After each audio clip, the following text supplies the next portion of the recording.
ကဲထင်းနေပါတစ်ပင်နေလှူပေးတဲ့အခါသွားဖြတ်ကြပြီးတော့ဒီမှာပါထင်းလေးတွေခွဲစိတ်ပြီးတော့အခုဆိုထင်းနေပြန်ရနေပါပြီခုထပ်ပြီးတော့ဒီမှာစေတနာဝန်ထမ်းလေးတွေဒီမှာရှိတဲ့ဆရာလေးတွေထင်းနေ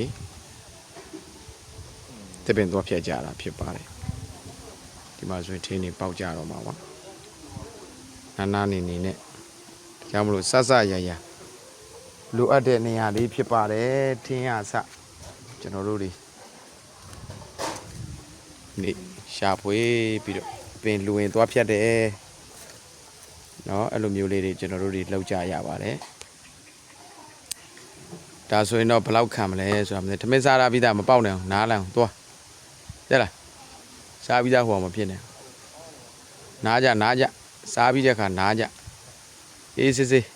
ထမင်းလုံးလေးပါစီနားနေပြီးတော့မှဒီမှာကျွန်တော်တို့အရာရာလိုအပ်တဲ့နေရာလေးဖြစ်တယ်တွန်တေးမြို့ကြောက်စလစ်ကုန်းကြေးရွာမှာတည်ရှိပါတယ်ဧပနေစာတနာချင်းကိယူနာအိမ်လေးကဖြစ်ပါတယ်ခင်ဗျာအားလုံးအေးချမ်းကြပါစေ